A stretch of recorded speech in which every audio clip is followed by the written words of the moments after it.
Welcome back to Season 5 of the Changing Earth podcast with Sara F. Hathaway, blending survival fiction and fact to bring you entertaining education that will help you dream, survive, and thrive. And now, here's your host, Sara F. Hathaway. Hey guys, welcome back to the Changing Earth podcast. This is episode number 196, Season 5, Episode 33. First of all, I just want to say thank you to everybody who's reached out to me and just been as devastated as I am by some of the choices that I'm going through right now. So I have some good news on that front that I'll present to you later. I have secured an employment opportunity. It's working insurance again. And, you know, in the preparedness world, that's kind of what it's all about. So helping people out be prepared in their own lives and just identifying their needs and go with that route. And I've done it before, so I'm excited about that opportunity. Today, I was going to do the show on bug out vehicles. And the reason was that, you know, during today's episode, Vince is leaving the homesteads and the particular vehicle that they use. I had this cool idea that if we did have this volcanic incident where there was ash all around, well, what if your air filter was inside of the cab? It would make it much better for longevity of the vehicle. So I wanted to go through like different bug out vehicles and, you know, people have RV options. Some people have motorcycle options. There's a ton of options out there, and I think it's really specific to whatever your situation is and whatever you're planning on doing. However, I watch a show called Truck Night in America, and I saw the exact idea that I had for putting the air filter inside of the cab in action in a real vehicle, because that way you don't get water into your air filter and you can go through a lot more water and things like that because the air filter's in the cab. So really neat stuff. However, with the prospect of not continuing the podcast on the board, I decided to switch avenues and do today's episode on the top 10 things that I have learned in almost 200 episodes of podcasting. So I went with that idea instead. It's going to be a lot of fun. I got some good info for you guys, so I'm excited about that. The other thing I'm super excited about that I now can announce to you publicly on the air is next season we're going to lay out a little bit different. Yes, there will be a next season. I have been peer pressured into ensuring that my show continues on. So many people reached out to me and were like, you know, you can't do this. So it'll be interesting to see how that jives with my schedule. So next season is going to be a little bit different. I am welcoming a co-host to the Changing Earth podcast. Many of you know this co-host. His name is Chin Gibson, and he will be my partner in crime. And so instead of doing guests all the time, it'll be me and Chin hashing ideas back and forth. And this new book's a little bit darker, well, a lot bit darker. And so there's not always clear topics. So we want to bring really awareness to the preparedness community and present a lot of resources for you guys. So that's kind of where our avenues, where we're going to aim at. So you can all be thankful to Chin for, you know, doing whatever it took to keep the show going and jumping on board and agreeing to be my co-host so that I have somebody to bounce ideas off of and talk with about all of our great topics. So that's that piece. So yay, we will be having season 6 roll out as soon as season 5's done. And we'll see about the logistics of that and how that's going to play out. But I'm excited, and I'm excited about the new avenue and, you know, just taking the show in a little bit different direction. As I mentioned last week, we went with Erica and we experienced what she is experiencing as she travels south with Swenson. This week, we're going back over to the homesteads, like I said, and we're going to catch back up with Vince and see what is he up to and as they roll out of the homesteads. So without any further ado, let's go ahead and get into Chapter 33 of Dark Days in Denver. Chapter 33. Bennett stood in front of Lieutenant General Merkley. The orange haze had thickened again, but at least the faint glow made the day distinguishable from the night. Our forces are so scattered, There's no way we can expend anyone to go after her, Bennett, Merkley insisted. Trust me, I'd like to send a group just to collect my traitorous son. Sir, we wouldn't take longer than we have to. I bet they're not even out of the western zone yet, Bennett explained. I understand that, First Sergeant, but with communications down, it could be like looking for a needle in a haystack. Now I need to know that I can count on you to follow your orders, Bennett. We have a lot on our plates right now, and I'm going to need strong men like you, Merkley insisted. Yes, sir, Bennett answered. Erica was just a figurehead. The legend will fade with her. We can still do this. We won the battle in Denver. Now it's on to the north, Merkley concluded. Yes, sir, I understand, sir, Bennett agreed. Good, Merkley said, happy to have a man who could follow orders and move on. Now I need you to start organizing men for a mission northward. Report to Lieutenant Colonel Jackson. Yes, sir. Thank you for your time, sir, Bennett concluded, leaving his tent. He walked down the row of tents to where Vince was waiting to find out Merkley's answer. Looks like we're on our own, Vince, Bennett told him. What? Vince wondered. He won't send anyone. It's up to us, Bennett repeated. Really? What the hell? We go to battle, risk our lives and our family for the cause, and he can't even send a handful of soldiers to get Erica back? What a freaking... Vince was getting too fired up. Come on, Vince. We're out of here, Bennett assured him. Heading back towards Gear's shop, Vince inquired, Any news on Michelle yet? No. No one knows where she is. I haven't found a body, so hopefully she evacuated towards Denver, and we just missed her, Bennett speculated. So what did he say? Nancy asked as they approached Gear's shop. Nada, Vince said, cursing Merkley's decision. I should go over there and give that no-good pile of dirt a piece of my mind. My daughter's out there, Nancy responded. We're going with or without his okay. I'm done with this shit, Bennett declared, ripping his stripes off his uniform in disgust. If it weren't for Erica, none of us would have our freedom right now. I'm going with you guys this time, Daniel insisted. I can fight, and I am not getting left behind again. What about you, Nancy? Vince asked. I'm not going to fight, if that's what you're wondering, she answered.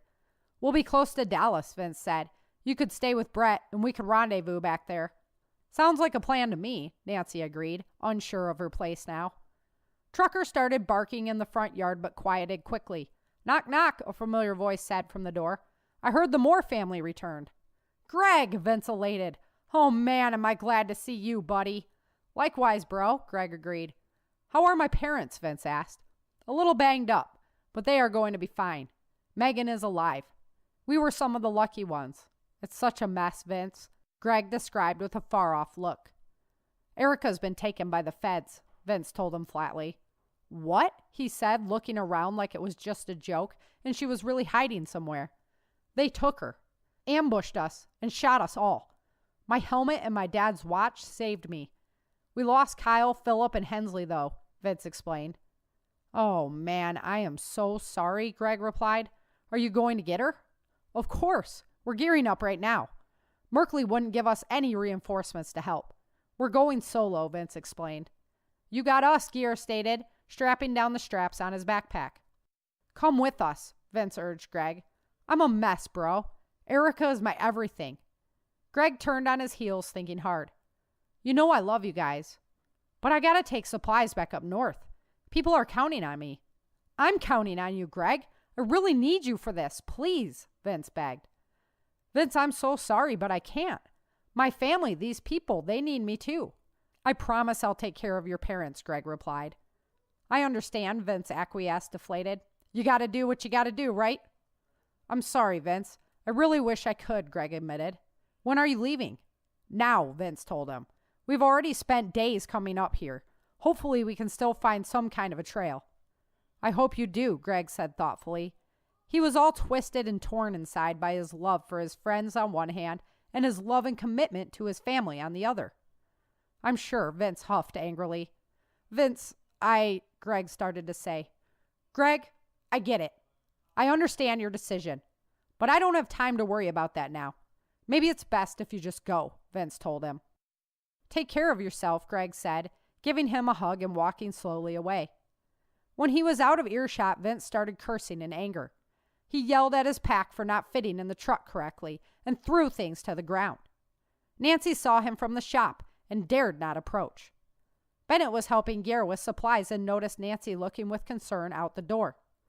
"Everything okay, Nancy?" he asked. "Vince is losing it," she told him. Bennett put down the MREs he was packing and came to look. Vince had stopped his way to the edge of the wood line and was now striking and kicking at a tree. Bennett went out to stop him. "You feel better?" he asked Vince as he approached. "He wouldn't come. I love that man like a brother. I need him now more than ever," Vince shouted, punching the tree. "Vince, you have friends, and they're with you," Bennett assured him. "No, Bennett. Erica has friends, and they're with her.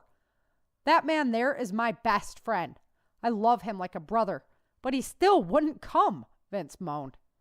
"Would you have left your family to go chasing off after another man's wife?" Bennett asked him honestly. "For his wife? Yes," Vince said without hesitation.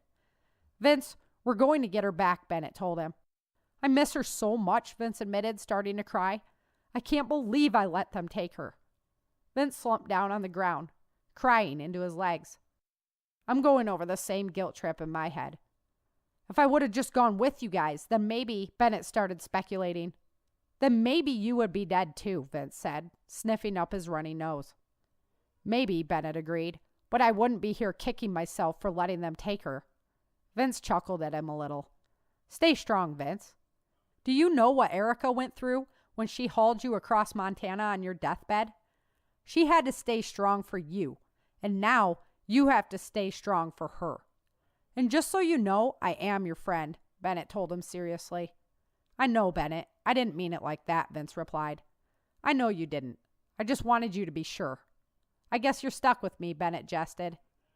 "We're ready to roll, guys," Gare announced. They had fitted the truck with a camper shell and additional air filters to try to keep them clean for as long as possible. Food, water, and weapons were loaded and ready to go. It would be a packed truck to Denver. Gare, Graham, and their friend Mel were all catching a ride. Plus, Victoria had decided to join the effort and take her family to Denver as well.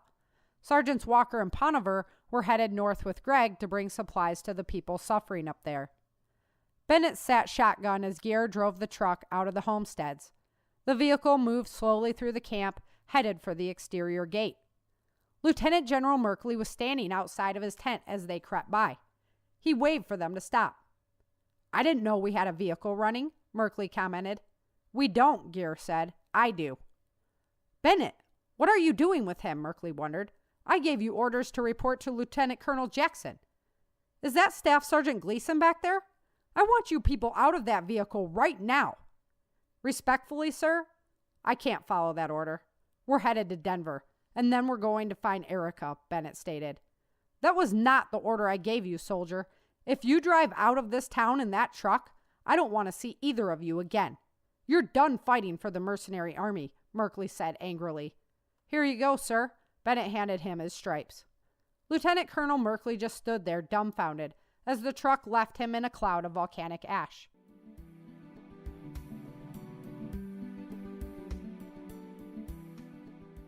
Bennett makes this choice to go with Vince and find Erica. He is not having any of Merkley's jargon, and he leaves his position in the mercenary forces behind. And so yay, Bennett! He really comes full circle in this book as the protector that's going to be there forever. So love that character. Can't say enough good things about Bennett. So normally right now I would read our guest bio, but I am bringing the show to you personally today, so I don't think there's any need to read you my bio. If you want to find out more about me, you can go on over to www.author.sarafhathaway.com, and I've got tons of information there about me and book tours and merchandise and anything you want to know that's changing Earth is going to be over there. So head on over there and check that out. It's www.author.sarafhathaway.com. So today I want to bring you the list of the top 10 things that I have learned on my podcasting journey. So number 10 on my list is eat what you store, store what you eat. We invest a lot of money into making sure that we have food preps and things like that together. And it feels really, really bad when you have to throw stuff out. because it's past its expiration date and it's to a point where you just don't trust it anymore. Canned goods, you spent all this energy growing the stuff, canning the stuff, and if you don't eat it up and, 4 years goes by and it's like, I don't think I'm eating that anymore, it feels horrible to have to get rid of that stuff. And sometimes you don't even want to open the jars, so that's worse because now you're wasting jars and stuff like that. So eat what you store what you eat. Another thing in this topic is, have you ever tried your long-term food storage? Have you ever tried any of those products that are in there? How do you know that, you're going to eat it because you're going to need food at that point. But how do you really know that you could have been buying something better? You could have been buying something different. You could have, been buying different products, individual products. A lot of times, I know personally, I bought packs of different products within the same pack. But there's a lot of companies out there that have individual products, like just dehydrated butter or just dehydrated cheese. And, maybe you wanted to stock that instead. So make sure you're checking out those long-term food storage items, that you actually like them, that it's actually something you'd want to eat.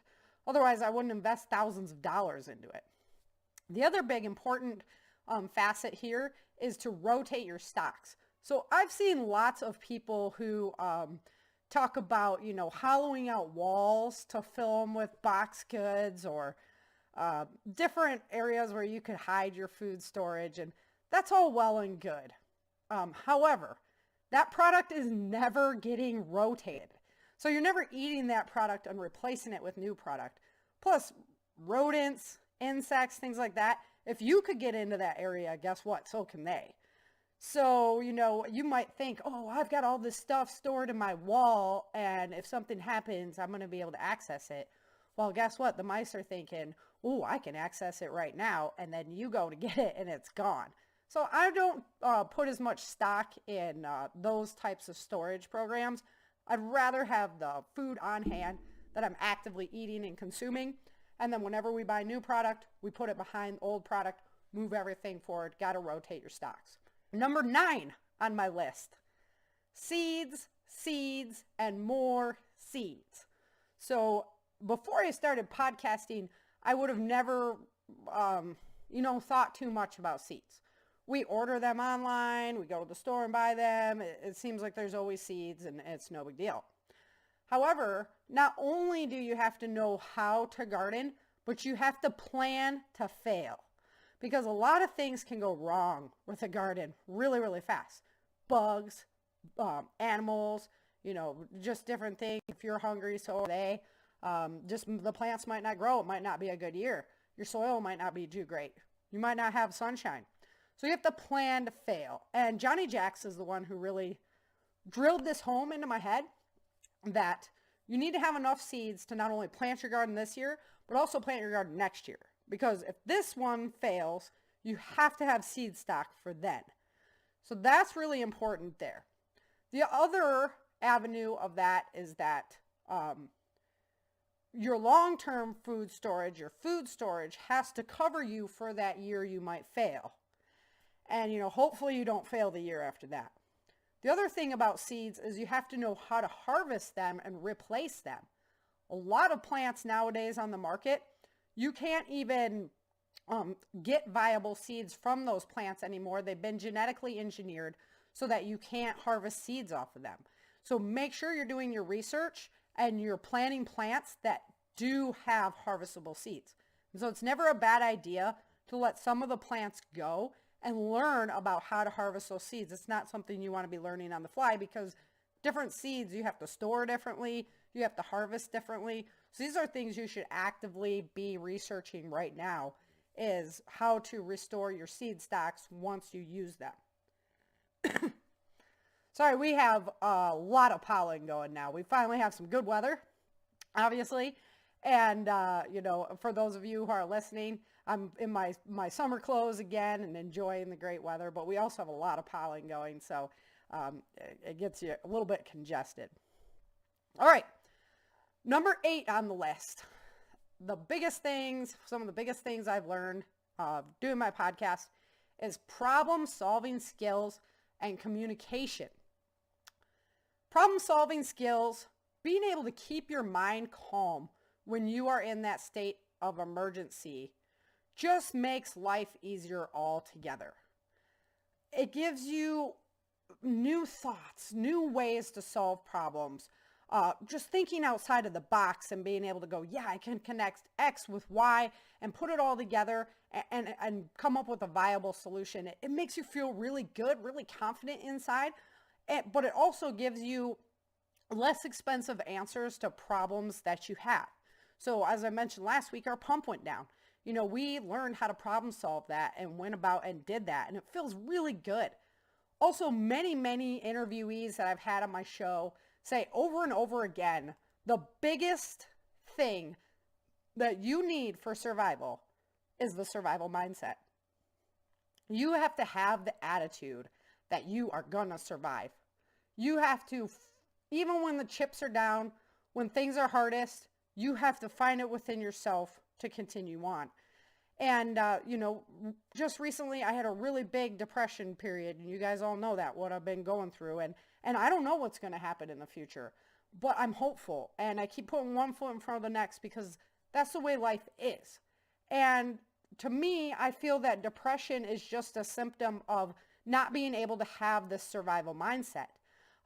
Not being able to go, you know what, we're going to make it through this. And I don't know where we're going. I don't know what we're doing, but we're going to be able to make it through it. And so for me, it's a big way to hedge off depression and these negative feelings that just want to crush us nowadays. It seems like negative feelings just swirl around us. And also with this concept is doing the best that you can with what you have. So instead of just sitting back and thinking, goodness gracious, I wish I had more, I wish I had more, I wish I had more. Sit back and think, wow, I have so much. What am I going to do with it? So that's really key. And so problem solving skills and communication have been one of the biggest things that I've really gained from doing my podcast. All right, number 7 on my list. You want tools and skills, not gear. Gear will fail eventually. Anything that is made can be unmade. Tools gives you the ability to be resourceful. Skills gives you the ability to make gear. Skills will always be with you. Nobody can steal them from you. Nobody can take them from you. Nobody can, harvest them from you. Your skills are in your head, and as long as you have those skills and you've been learning and educating yourself, you'll always have that. And they can make you very, very valuable in a situation where, you're trying to enter a group or something, and they might not, be not want people in that group. Well, your skills can set you above the rest, same as getting a college degree nowadays or things like that, that it sets you apart from other people, that you've been studying, you have this knowledge, and you know what to do with it. So tools and skills always over gear. I don't care how much gear you have, it can fail. And then what are you going to do? You got to have the skills to know how to be resourceful and make those things. With tools, you can always make gear. So that to me is a really important thing that I learned through podcasting, to rely upon, having the ability to think past just what the next gadget is that I need to have for survival, because they'll all fail eventually. Number 6 on my list. You can never store enough water.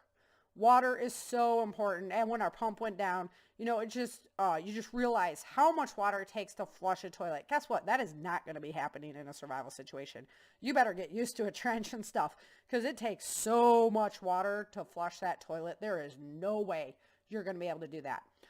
Just washing your hands. And, you come in from working in the yard, you wash your hands. You go to the bathroom, you wash your hands. You want to make food, you wash your hands. You go to work out, you wash your hands. This takes a lot of water to keep doing that. We have both gray water storage and, potable water storage, and we were ripping through our stores. We had to go refill up and everything, and I'm like, wow, we use a lot of water, and we weren't even bathing and stuff like that. So super, I know it sounds kind of gross. It was only one weekend, but you just use so much water and it's at the tap. We don't even think about it nowadays. Water is super hard to store. So, you only have so much space, and I have more space than most. I thought I had a fair amount stored up, and like here a day and a half into it, 2 days into it, I'm like, we don't have any water left. So that was super scary, and it made me realize that you have to think through, where are you going to get short-term water and where are you going to get long-term water? Because I don't care how much you have stored, it's going to go. You're going to use it up. And then there's other options. So we have a holding tank. So that would be something we'd be tapping, but eventually that holding tank would be empty. So that's still a short-term resource. So where is your long-term resource at? The other thing is you better know how to filter that water without relying upon a Western device. So I don't care if you stock a billion gazillion filters in your house. They have a certain time length on those filters where they're viable. And also, you're going to use them. You can't use one filter forever. Eventually, it's going to run out. So depending on the length of the disaster that you're facing, great, have them there. Natural disaster hits, hurricanes, stuff like that. You've got drinkable water. You can have your filter. But you also better know how to make that filter yourself, a product that you can use. Now, I have an AquaPure filter. I have the filter that's in it. I always have one backup. And the AquaPure filter is really cool because it uses a gravity feed. So it doesn't use power. It doesn't have to hook up to your sink, anything like that. And then my game plan would be, and I have extra little plastic pieces to it as well. But say all the plastic failed. All the filters failed. Well, there's still these 2 stainless steel containers that are stacked one on another. So my thought is, if I didn't have any more filters for it and I had no plastic pieces for it, you can still fill that top one with your different sediment layers and then filter your water through that, and then you're going to be boiling the water after to take care of microbes and stuff like that. But it would still be a useful tool even if no filters, all else failed. So I kind of stand behind the AquaPure. I really, really love that filter. You can take it camping and just put like a t-shirt, something over the top of it, so when you pour the water in there, it gets all the big chunks out because you don't want to get it all dirty. We use it every day, and it uses gravity, and it's a great little tool to have. So check that out. I get mine over at Patriot Supply just because I like supporting that company, and that's the AquaPure filter, and it's a great tool to have. Like I say, because it gravity feeds and does a really great job of giving you some good water. All right, so we're halfway through. Number 5 on my list of things that I have learned in almost 200 episodes of podcasting is that animals require special attention. I don't know why. It's just something I never really thought about before I started podcasting is, I've got chickens and ducks, and lots of people have goats, and, we're planning on expanding the farm and things like that. Even the dogs, what are you going to feed them? What are you going to feed them? Are you going to just let them all out, let them free range? The dogs, one of mine is a hunter, so she'd probably do pretty well, but one's not, and he's just kind of chill, and he wouldn't be doing things like that. You can stock food for them, but the rodents love that as well, and animals love that as well. So, takes a special amount of consideration to think like, how am I going to feed my dogs? How am I going to feed my chickens? How am I going to take care of my animals? Also, medical issues come up, and what are you going to do about the medical issues? One interesting interview that I did with James Hart early on, he talked about using herbs to treat your animals. So it's a great idea, but a lot of times animals can't eat the same things we can, or they can eat things we can't. So not only are you researching for yourself, but if you plan on having animals, you better be researching what's going to help them herbally, what they can eat, what they can't. It's going to be a big issue. Rabies vaccinations, distemper vaccinations, and things like that, we get a puppy, you take them to the vet, this is what you do. Well, we won't have that. your birds get sick or whatever, sometimes you put them on antibiotics and whatnot, you won't have access to any of that. So what are you going to do? And any kind of illness like that can rip through your whole flock population. And then what? All that food, all that resource that you thought you were going to have is now gone. So definitely animals have special considerations, and you better be thinking about it now if you plan on using that animal as a tool in a survival situation. Number 4 on the list, practice means everything. So practicing your skills is absolutely important if you plan on having them in your brain for a long term. It's one thing to sit on a computer and read and learn and do all those things and listen to podcasts, and that's great, and your brain fills up with this information, but you got to get out and practice these things. Listening to how a tarp tent goes together and putting a tarp tent together are two different things.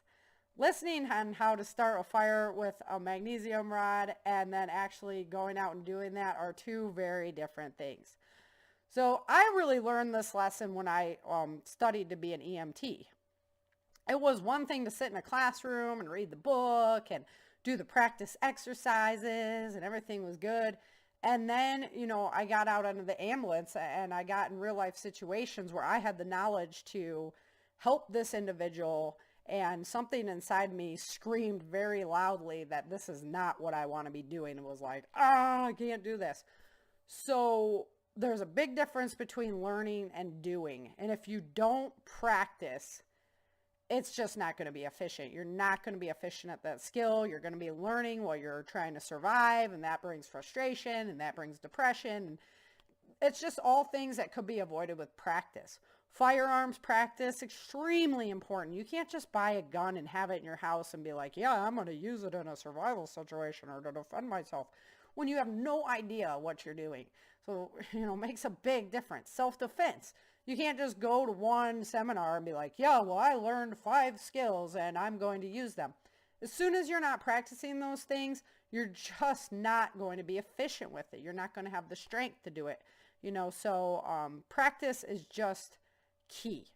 How do you make those long-term food stores? Have you ever done it? Do you you're just going to whip out your pot at that point and mix it up together and try and go for it? Maybe there's something else you can do that was way more efficient with your water, but you're never going to know unless you start testing stuff now and trying stuff out now. So practice, practice, practice. I can't say it enough.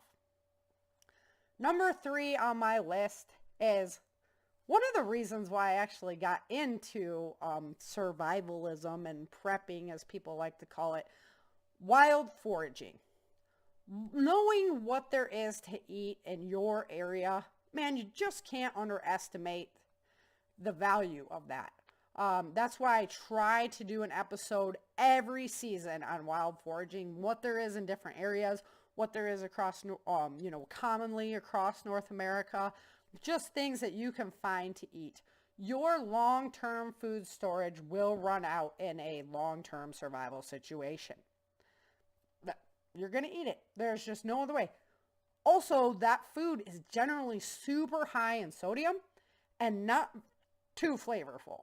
So if you can supplement your long-term food stores with natural items, it's going to expand the life of those long-term food stores. So really important to know what there is to eat, not only in your immediate area, but then as you go out geographically, like if you had to evacuate, where do you plan on going?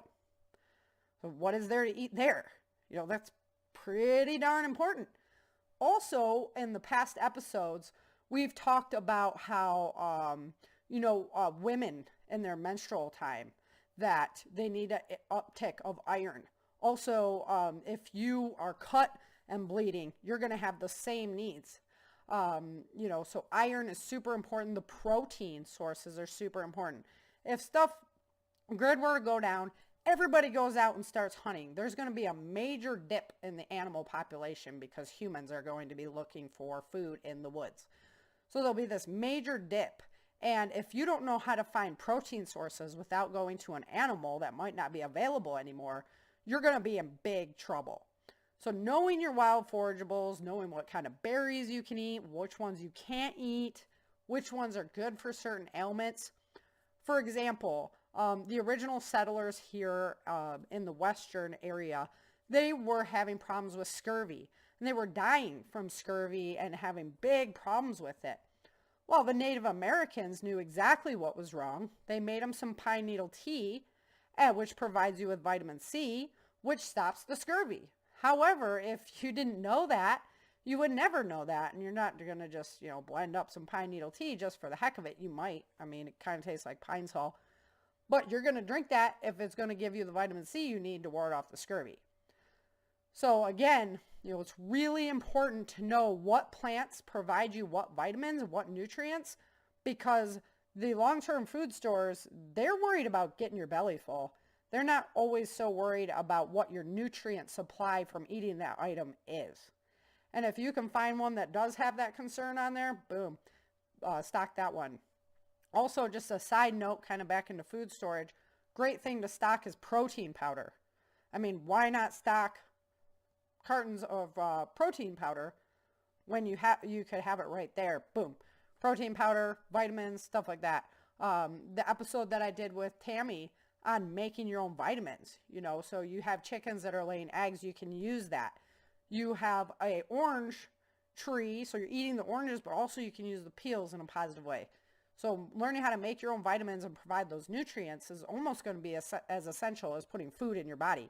Because if you're putting in the wrong kind of food all the time, you're not going to be healthy, you're not going to be able to defend yourself, and you'll just weaken, and that'll be it. So wild forageables, super important. I knew it before the podcast, but man, it just really hit it home.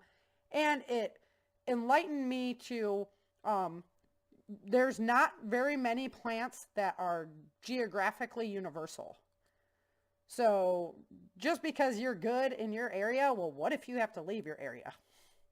You're not good anymore. It's like going down to Texas taught me that, you got to learn it all. You got to kind of be interested in all the geographic location where you might be headed towards that direction. So know your universal ones for sure. That's going to be a key. But also kind of think about your route and what wild forageables you can find along that route. Okay. Number 2, drum roll please. Number 2 on my list, physical fitness is absolutely essential. So I've always been an athletic person, and at the very beginning of my podcast, I was just getting back into training martial arts really heavily and stuff like that. But as I've gone on with my podcasting career, it made me realize if you don't have physical fitness, you don't have anything. If your body gives out, all those preps, all that work, all that gear, all that stuff means nada. You can't use it. If you have a heart attack when you walk a mile with your go bag on, you're done. So it really doesn't matter. Someone's going to come along and find your gear and be like, hey, thanks a lot for the gear, because you weren't physically fit enough to do it. So physical fitness not only prepares you for this disaster situation, but it also improves your daily life. You're going to feel better about you. You're going to feel better about yourself. You're going to increase your overall health of your body. And you need to be able to defend yourself. You need to be able to defend yourself without a weapon. I don't care how many bullets you stock, but eventually they will run out. So I hope you know how to make more. That'd be great. If you can make more, you can make your own gunpowder. You can, do all that, replenish those supplies. That would be awesome. However, there may come a time when you cannot rely upon that firearm. You need to be physically fit enough to defend yourself with your 2 hands to the best of your ability. You do not want to become a victim. And to me, I'd rather go out fighting. I'd rather die trying than become a victim. And so that's not going to happen. And you need to feel confident in your abilities and respectful of your situation. One thing that training self-defense really teaches you is that anybody can have a good day and anybody can have a bad day. So you can't become overconfident. You can't go, oh, well, I know all this stuff. I'm going to be blah, blah, blah. Well, guess what? You could have a bad day. And being sure that your body is physically fit will help ensure that you don't have those bad days.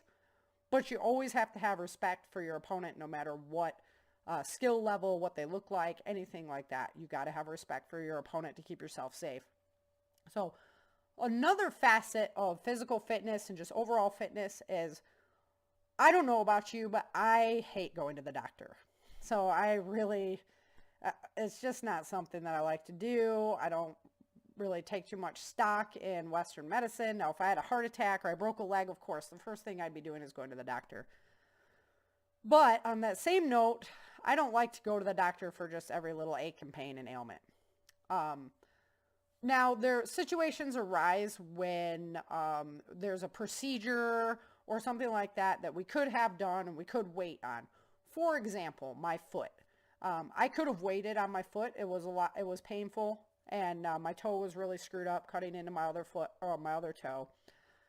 I could have waited and to have that procedure till I was older, and it became even more of a problem, and because I didn't want to disrupt my training or whatever. I could have waited. However, to me, if I can get it done now, while I'm safe in our nice little artificial world where it's all nice and cushy, why wouldn't I do that? There might come a time when I can't, when you don't have that option anymore. So why wouldn't I get it taken care of now while I do have that option, as opposed to waiting when we never know what's coming down the pipeline? So if you are hemming and hawing about a medical procedure that you've been putting off, or as I mentioned lots of times on the show before, you've already had kids and you've been waiting on doing doing something so that you can't have kids anymore, whether that be getting your tubes tied or I'm drawing a blank, getting a vasectomy, now is the time to really do it, because you don't want to be vulnerable when it's that long-term survival situation, when you could have done it back then, but you procrastinated and just didn't do it. So physical fitness, making sure your medical ends are all tied up, and, taking care of that kind of stuff is absolutely important. And as my podcast career has gone on, I've just realized more and more and more and more how essential that actually is. Because really, everything else doesn't mean anything if you don't have the physical fitness. All right, drum roll again. Number one item on my list that I have learned during my podcasting career is that community is priceless. And I can't overemphasize this point. Before I started podcasting, my idea was that if something happened, I know the woods. I love the woods. I could, quite easily just go out there and be quiet forever and chill with my family, as long as I have my family, So that was my game plan. I am out of here, right? However, you cannot do it all on your own. You can't even do it with a family of 4. There's no way that you can take care of every aspect of keeping your body healthy and alive that you need to take care of without a community, especially if you have children. You can't do it. It'd be nice, and it's a nice dream to think that you can. But your community is so important. And it's really sad that many of us have got away from our local community and being a really big part of our local community. That's one of the things I was just talking to Sticks with over on the Armed Squirrels project. I did a podcast with him just recently. And he was explaining, getting into Appleseed and that it's the shooting group that he's a part of, how much that encouraged him to become a part of his local government and get involved there and everything, which is, I'm jealous. It's something I really need to do, something I preach about, and I definitely need to step up to that plate a little bit more. My podcasting community. So as much as I bash technology and bash social media, it has provided things that, contacts with friends that I never would have been able to hook up with again. And then just the general outpouring of people that I've met across the globe. I now have a sister in Australia. You know, I got Chin coming on to help me with co-hosting my show. I've got people all over the place, Dale and Lisa, you know, from my new family in Colorado. And I just, you know, so many people that have reached out, have really impacted my life, made a difference. And that community is priceless. So your local community, your friends that are going to be there for you. You know, one of the big things with thinking about the move to Texas or staying in California, friendships that you have, that you know those people would drop everything to be there for you at a beat if you needed them. Those things are absolutely priceless. You cannot put a dollar value on that. You cannot, there's no money that makes that happen. You know, it's absolutely priceless. And so along my journey, again, Johnny Jacks was the one who really, you know, hit home. Like, people say, oh, well, if somebody was in my yard, I'd just go out and shoot them. Really? Really? Would you? What if it was the neighbor kid? What, you know, well, really? You know, so you have to think about the contingency of what are you going to do with these people? What are you going to feed them? Do you have stuff for them? You know, you're already planning. So what is the effort of putting a little bit extra in? Instead of throwing out those blankets, do you have a place you can store them? Because that is really important. And Johnny, you know, emphasizes that in your community, you could have, you know, your local church or whatever where refugees are going. So they're not going directly to your homestead where your stuff is. You're not feeling vulnerable that way, but you're also able to help these people that might be on the move. They might be in their own bug out situation and looking for help, you know, and you're just going to turn away. Is that what we're going to become? I hope not. You know, I hope that is not true, because at that point, what are we fighting for anymore? Where's our humanity? Where's the value of being a human being? And to me, every single one of us, every single individual on this planet is a child of God. And so who are you to decide that just because that child of God is hungry, that you're going to shoot them and remove them from this planet for your own benefit? I mean, that's something you really have to think about, because I don't think so. I mean, and if that is the case, then I'm truly sorry for you. You have been taken over by an evil spirit that is now inside of your body, because that's the only way I can explain the evil that exists in this world. Why, you know, God's children could possibly be so violent and so evil to one another, to trick one another, to use one another, to abuse one another, is that you have been possessed by some type of evil that is in your heart. And so it can be gone, but man, you really got to think through those things, because your community is absolutely, it means everything. And like I said before, no amount of money can replace that.